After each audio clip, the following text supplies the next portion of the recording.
cool to see you because you kind of went all in on Twitter. That was like your main thing, which very rarely that happens with people on social media. Why did you decide to go all in on Twitter?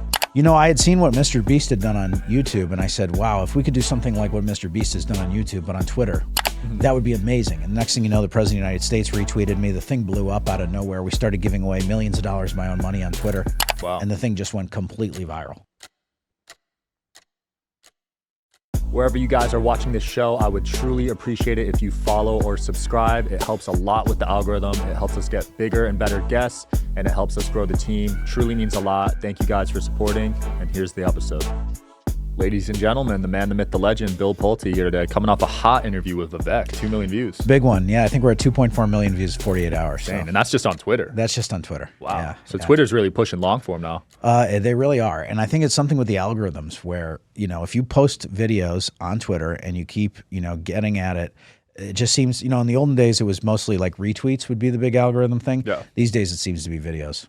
And it's cool to see you because you kind of went all in on Twitter. That was like your main thing, which very rarely that happens with people on social media. Why did you decide to go all in on Twitter? You know, I had seen what MrBeast had done on YouTube, and I said, wow, if we could do something like what MrBeast has done on YouTube, but on Twitter, which at the time was not called X, that would be amazing. And the next thing you know, the President of the United States retweeted me. The thing blew up out of nowhere. We started giving away millions of dollars of my own money on Twitter. Wow. And the thing just went completely viral. Nuts. I gave away $10,000 in my first tweet.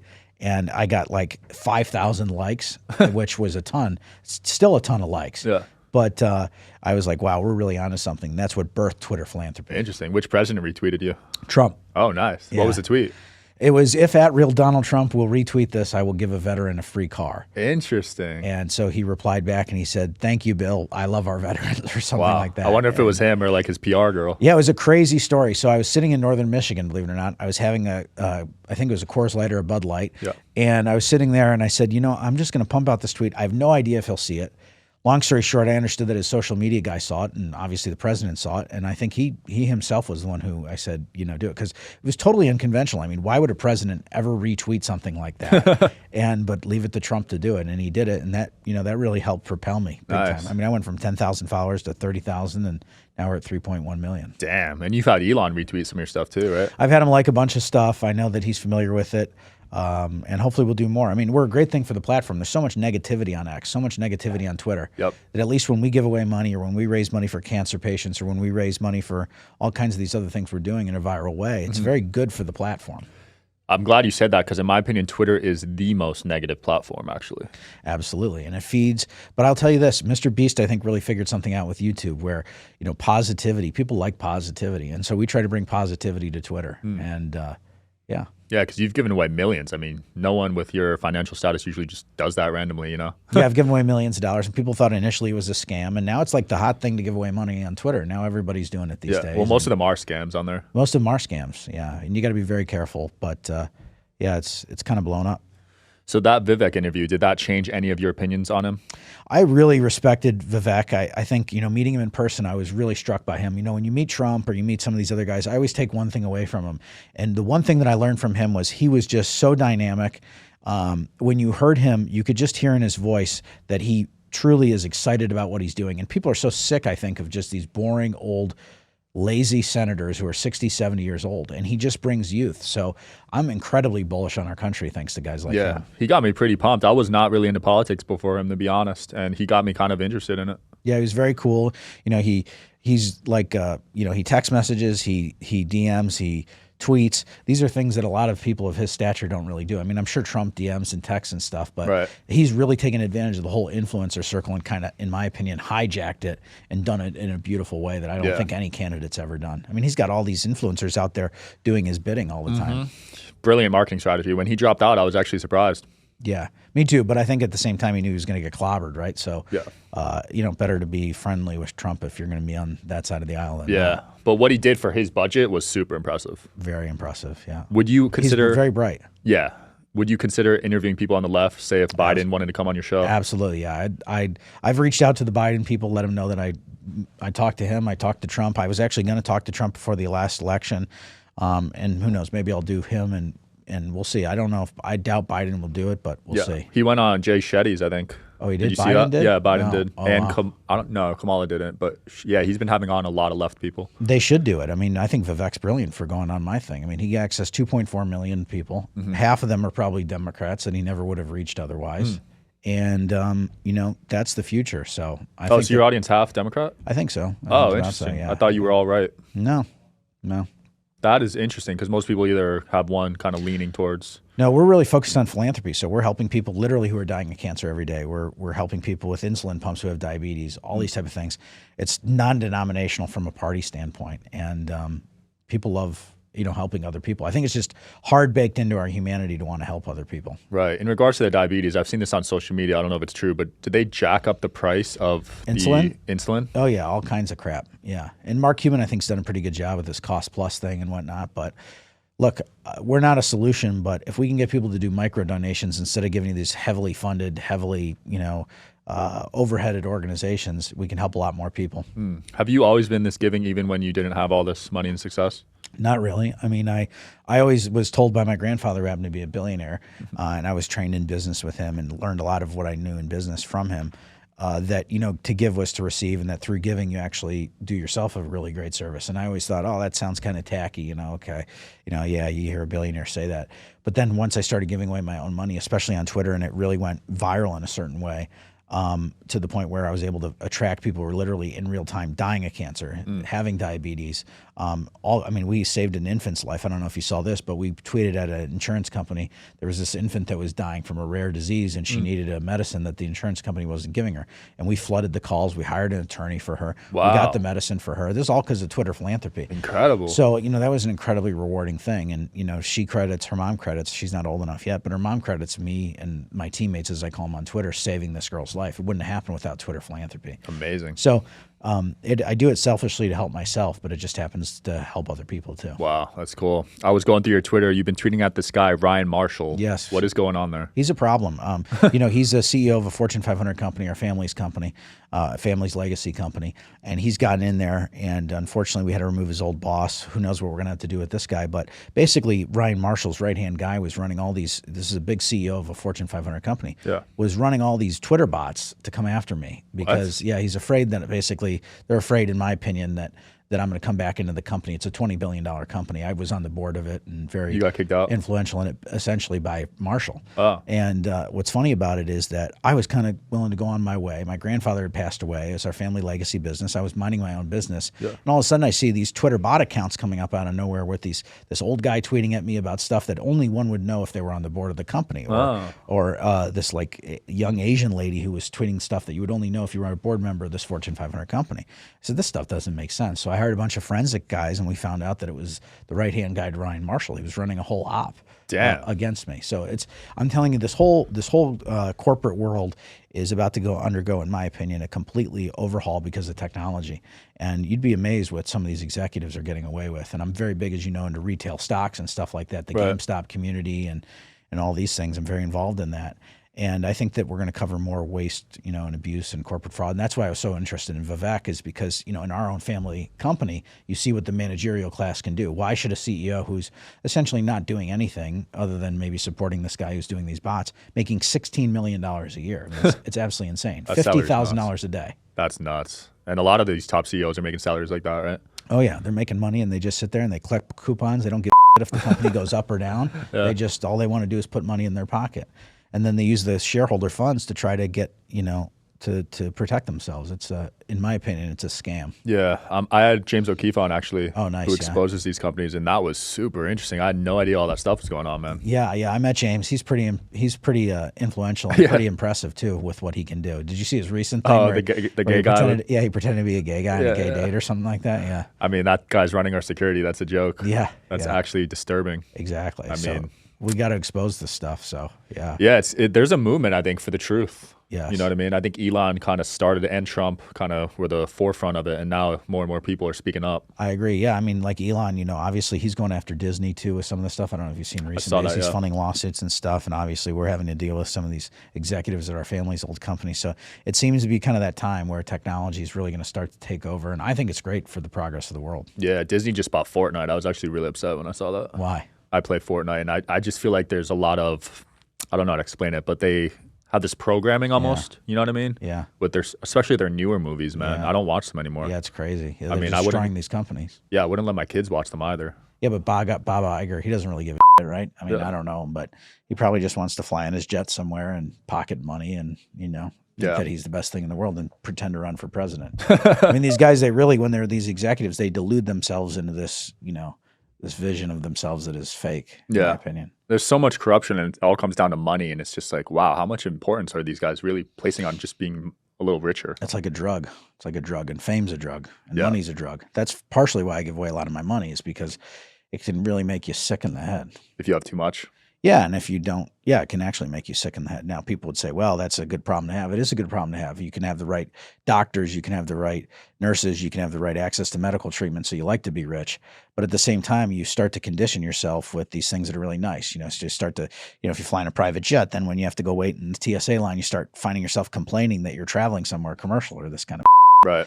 And, you know, it can just slowly but surely make you kind of crazy. Absolutely. And I think that's what happens with a lot of these people. Yeah, you see the trust fund babies, they end up like drug addicts and stuff, you know what I mean? Because their life doesn't have that fulfillment aspect. Absolutely. How old are you? I'm 26. Nice. Very good for you. Yeah. No, I noticed it because I've had a couple partners and I would never work with a trust fund baby again personally. Yeah, I work very hard to make sure I'm not, you know? Yeah, I was going to ask you actually because you said your grandfather was a billionaire. He was, yeah. I made $100 million though before I inherited a nickel from him. And I only inherited 15 million from him, which I was very grateful to get 15 million. Who wouldn't be?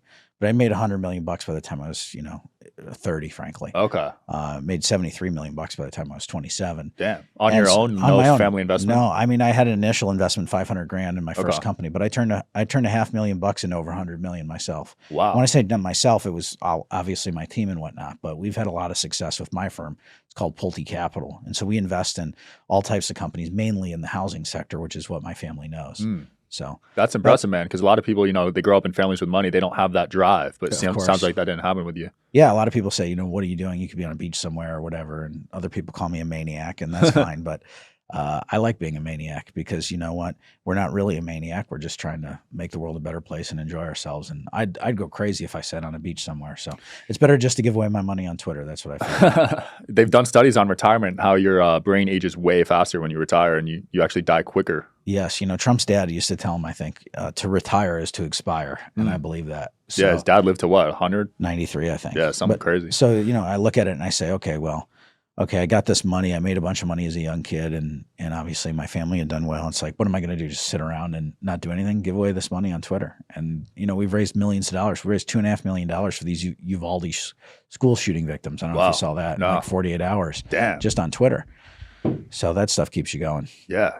48 hours, man. There's not many people that have that pull. No. Yeah, we put out a campaign, boom, funded right away. That's so cool. You know, we had a girl who got mauled by a dog in Detroit, 7-year-old.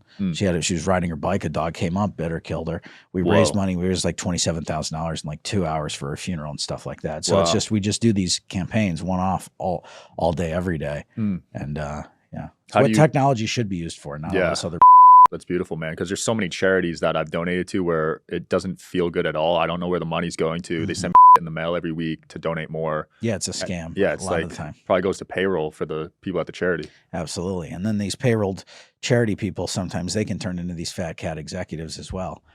And then you get corruption in the whole 9 yards. So who knows what goes on? I think we're about to uncover this massive golden age of fraud in these companies. I think so. I'd love to see it, man. I'd rather donate to people like you, to like James, where I could see the actual result, where the money's going to. You know what I mean? Yeah. Well, don't even donate to me. You know, we put up the campaigns, boom, the money goes right to the people. Oh wow, it doesn't go to you? No, I don't need the money. So interesting. It just goes right to the people. It's all direct giving. That's the way giving should be. It's just like to mock, like when you were like 2,000 years ago or whatever, you know, somebody in your tribe needed something or whatever, boom, you give them resources. And then as society's gotten bigger, we've created all these different things to try to make it so complicated. No, just give the people the damn money. And that's what we're doing. We're just giving people the damn money, and we're doing it on Cash App. We're doing it, boom, right on Twitter instantly. Love that. And how do you choose the people that receive money? You probably get hundreds of requests. We get thousands. We get, you know, sometimes I get 20,000 DMs a day. Damn. It's insane. But what we do is we try to focus on people who really need it. And it's very hard for people, believe it or not, to fake cancer. It just is. And if they are, they're going to probably get prosecuted. Right. So we really just try to focus on helping people in acute need or crisis. And then, you know, the occasional kind of fluke things. Like we had a lady, you can't even make these stories up. I mean, I could go on for days, but you know, a couple of years ago, there was a lady who she was a handicapped lady, lost her van in a tornado in Kentucky or Kansas or something like this. And boom, we put up a campaign and we replaced the handicapped lady's van and stuff like that. So it's very hard for a lady, right, who's handicapped to pretend that a tornado blew away her van. I mean, maybe, but then you got the picture of the van over and then you got this tornado. And are you interested in coming on the Digital Social Hour podcast as a guest? Well, click the application link below in the description of this video. We are always looking for cool stories, cool entrepreneurs to talk to about business and life. Click the application link below, and here's the episode, guys. Yeah, that'd be hard to fake. It's very hard to fake this kind of or the girl who gets mauled by a dog in Detroit, you know, and the Detroit News reports on it. So we rely on the media a lot. I mean, I think that's the best function of the local media is this stuff that we're using them for. Love that. And the reporters love what we're doing because this is actually, it's not just them reporting about it, but then we're able to take action and help some of these people. Yeah. Are you big into crypto? I saw you talk about Bitcoin a lot. I love Bitcoin. Yeah. I think Bitcoin is math and I think math is God. So Bitcoin is math. What do you mean? You know, I think that it caps it at 21 million. It's you know, it's basically impenetrable as far as I can tell. Nobody's been able to figure out how to hack it. You know, if you own a Bitcoin, you own a Bitcoin. If you own a piece of a Bitcoin, you own a piece of a Bitcoin. It's all derived from math. And I believe math is God. So I think Bitcoin is incredibly powerful. I don't think anybody can shut it down. And I think the U.S. government, you know, has made a big mistake to the extent that they wanted to shut it down. Their time has probably already passed, in my opinion. Well, now with the ETF, right, they're going to be buying it. Yeah, it's who knows what that's about. But I think the U.S. Treasury, I told this to Vivek on the side too. I said, hey, if you get into Treasury, if you do anything like that, I hope you buy 25% of the float of Bitcoin on the Treasury balance sheet. Wow. I mean, that would be great. That'd be smart. I mean, So he said to me that he wants to peg it. I can't remember he said this on air or off air with me, but he said that you know, his whole thing about pegging it to commodities and stuff, he said he wants to peg it to other commodities, not just to Bitcoin. So we'll see. What do you think about the banking system and how they take your money and they loan it out 10x?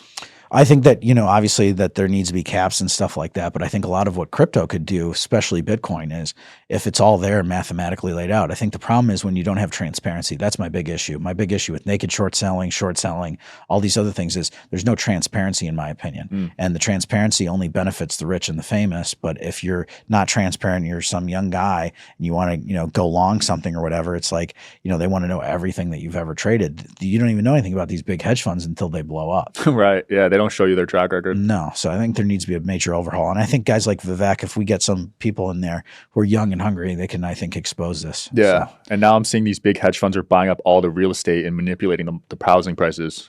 I think that's true. I think the other issue is that you have colluding with them is the governments. The governments are shutting down housing supply, and they're doing so to basically, you know, appease a lot of the environmentalists and stuff like that. And it's driving up prices of homes. You know, so they're afraid of, they're afraid of moving a turtle or a bird or whatever. You know, it's like, what do you care? Do you care more about where people are living, or do you care more about a turtle or a bird? And I love turtles and birds. I mean, yeah, who doesn't love turtles and birds? But I do love them. But yeah, that global warming thing was a big debate the last election, right, when Trump was running, right? Yeah, you got to make sure that you can house people. Yeah, if you can't house people, you can't provide. If you can't provide shelter, can't provide food, can't provide water, can't provide medicine, what the hell are we doing? Average family can't afford a house anymore. I agree. It's not even close. It's going to get worse. Yeah, now we're becoming a renter's nation. You know, one of the things people don't talk about with this immigration stuff is, and we see it because we own a lot of the housing stock too ourselves as a family, and myself personally, is that this immigration thing, I think, is going to continue to cause even more problems for real estate prices. How come? Yeah, people don't even talk about it because you let all these people in. You're literally going, you know, like I own a lot of mobile home parks that we're renovating and we're making them into nice communities and stuff like that. Yeah. And a lot of the Mexicans, a lot of the immigrants are coming into these communities and they're driving up, they're buying a lot of this housing stock, and they're not even residents, but they're able to buy it with cash. So what happens then is that then you force, you know, the people who are in this country up, and they have to kind of force themselves either to buy, you know, at other mobile home parks or otherwise, and it creates more demand than there is supply. And so I think that's the untold story of what's about to happen in real estate, especially if immigration is allowed to continue. Yeah, no, that makes complete sense because there's hundreds of thousands coming in, right? Millions, yeah. Millions? I think so. Damn. Yeah. I think there's 5+ million people coming in. So this upcoming election is super important, right? Because that decides if it's open or not. Yeah, and who knows? Can they even shut it down? I mean, do people even have the intestinal fortitude to shut it down? I don't know. Right. So, well, it was pretty under control when Trump was in, right? Or was it not? I think on a relative basis, sure. But I think that, you know, what happens if you don't have the intestinal fortitude to shut it down? I mean, hopefully there can be borders and boundaries and stuff like that. But this thing with housing, I think, is going to be a problem for a long time. Yeah, because we won't be able to build quick enough. No, especially because these governments are afraid of the turtles and everything. And they've got these guys coming in and they're running into the country and they're going to buy the housing stock. Yeah. They're buying the housing stock. Mark my words, they're buying the housing stock. Wow. With cash because they're laborers too. So they can work very hard. People don't talk about this, but the laborers, they work very hard. They have the money to be able to afford this kind of stuff. Yeah, just to get a permit to modify your house in Cali takes like a year, I heard. Yeah, but these guys, they don't even do it because they're illegal and they go and they buy the stuff with cash and then they do it themselves. They renovate the homes themselves. Wow. And then the people in America don't have a lot of the homes. And I love immigrants, love Mexicans, but that's the truth. Yeah, that is a major issue, man.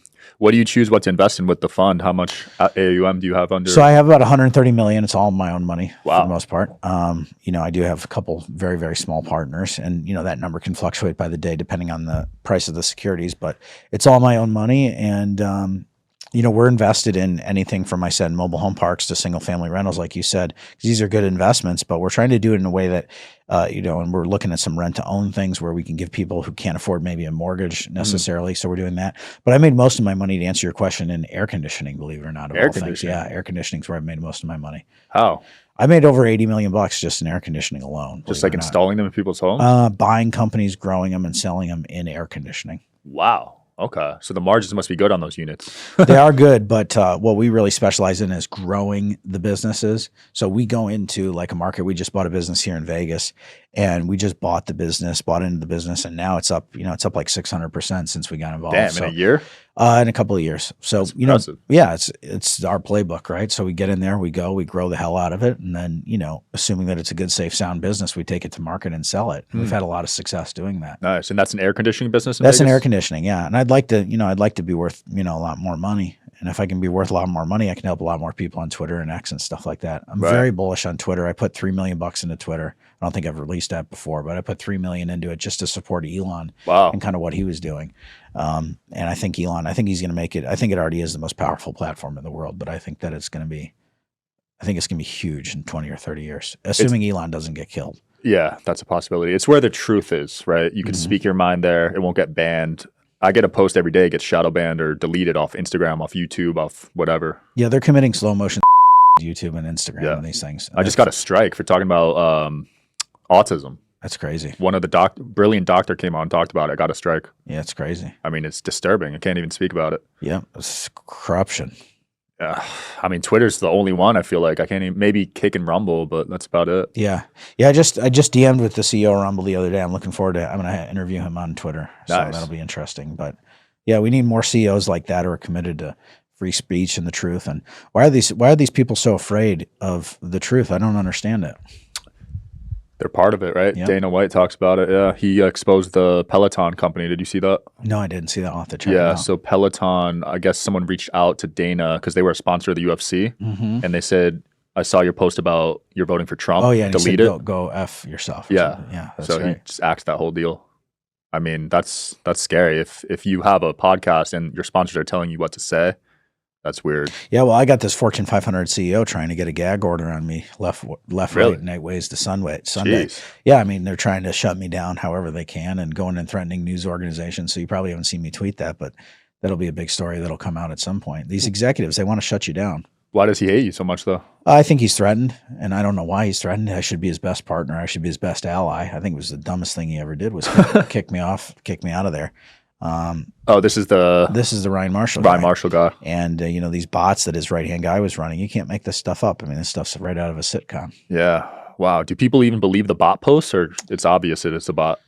I think that it was very credible. I mean, wow. He even took my grandfather's. We just found out he was behind the account that was, fooling people that he was my grandfather. What? My grandfather's been dead. Yeah. So he had like 6 or 7 different identities that we've been able to identify so far. Jeez. One of them was he stole my grandfather's obituary photo, used my grandfather's name and everything, and then had my grandfather's birth date, the whole 9 yards, and was going in and telling people that his grandson, meaning me, was full of and all kinds of stuff. So this is what, in my opinion, probably goes on in a lot of these high-powered executives to cover themselves. They try to engage in this dark, covert behavior, and then when they get busted, they try to cry wolf. Yeah, because they're in there with the media outlets, so they could just say, cancel that guy, Try to. pay you $20,000 or whatever. And Absolutely. The whole thing all over again. You Yeah. know? That's why I don't even believe so many articles I read these days. Yeah, I mean, it's like, what's the real agenda here? absolutely. Even all these studies they're doing, who's funding it? Exactly. I mean, you really got to do your due diligence these days. Most people just read the headlines. Mark my words, the next thing that's also going to be coming up is legal stuff around some of these corporations. And I think Elon, I mean, I'm not in the forefront, in my opinion, of it with this situation, dealing with this executive, but look at what Elon's doing with Disney. I think this is going to be the next battlefield. It used to be the media, now it's going to be lawyers. Yeah, I'm rooting for Elon on that one, man. Yeah, me too. I mean, because Disney has the potential to influence all your kids' perceptions, and what they put in their movies or whatever, it really messes with some people. Yeah. I mean, it's scary, dude. It's programming. Yeah, I realized I was programmed, honestly, growing up in Jersey, heavy Democrat, thought Republicans were evil, going to public school, getting influenced there. It's pretty awful. Yeah. Where'd you grow up at? Grew up in Florida, family's from Michigan. And yeah, it's a scary thing. These algorithms are scary. People don't even know that they're being programmed, and they are. So Everyone, dude. If you watch the news, you definitely are. yeah. I mean, it's terrible. It took me years to get out of it, and I don't think I'll ever send my kids to public school. Yeah, and they're not going to go down without a fight. That's why I'm big into the retail investor thing, because they tried to shut down the stock market with the GameStop thing and all that other stuff. So I got wrecked on that because Robinhood stopped trading. yeah, it's Yeah, I would in have my made opinion, a ton. they should all be in jail. I mean, that was messed up. Did he even get arrested or No, anything? no, of course not. So, I just got my Celsius money today, at least. oh, good for you. Yeah, I had a lot on there, but that guy, I can't believe he got away with that. Crazy. Celsius, FTX. I mean, You're a good host. You're very laid back, very good, very conversational. thanks, So I appreciate think it. you'll Coming go- from you, that means a I lot. think you'll go places. So I hope so, man. it's great. I got to get on Twitter though. I'm gonna start posting my my shows on Twitter. Well, let me know. Why don't you post this on here and I'll retweet it? Cool, I will. Doesn't it take a while to upload there? Yeah, but Elon's getting better every day. I mean, there's nobody who can move faster than him, and he's moving that thing. Yeah. Do you do a lot of lives there too? I do. I used to do a lot more. They used to have a thing called Periscope. Sometimes they used to have 20,000 concurrent viewers, Damn. which is a lot, right? But they shut down Periscope, the dumbest thing they ever did. This is before Elon. Mm-hmm. And now I'm lucky if I get, 5,000 or 6,000 concurrent viewers. That's still a good amount for live. It's still a lot of people, still big numbers, but it's not 20,000. Yeah. What are you working on this year, next year? Anything exciting? I think we're going to try to blow up X Philanthropy. We got some good things in the pipeline. We did a partnership with MrBeast. We did a couple of partnerships with MrBeast, giving away money. We also did something with Jeffree Star. We did something with Dream, Minecraft, the big YouTuber. So I think we'll do some more partnerships, but I think most importantly, we're just trying to get into, it's like Elon with the rockets. Elon's just like boom, boom, boom, get these things in the air. With regard to philanthropy campaigns, people dying of cancer, it's just like every day we want to be pumping out campaigns, helping people. Because then you wake up, it's like things in isolation. If you help 2, 3, 4, 5, 10, 20 people dying of cancer a day, it's not a lot. But when you help them every day over a year, over 2 years, 5 years, we've helped over 4,000 people. Damn. In just, the last couple of years. And this is all viral. This is just people donating $1, $2, et cetera. So imagine if we could, step that up even more. Incredible. So you're saving thousands of lives, man. I don't know, a lot, but A lot indirectly too, because if Yeah. you save that person and they have a family, Oh yeah, we get, people say every day, we saved their life and all this other kind of stuff, but the human spirit is very resilient and people will figure it out. We're just trying to ease people's pain at their worst moment of crisis. Absolutely. Bill, it's been fun, man. Where can people find you and reach out to you? At Pulte on Twitter. We'll link it in the video. X. Thanks so much for coming on, man. Thanks, buddy. Yeah, See ya. thanks for watching, guys. See ya. See you next time.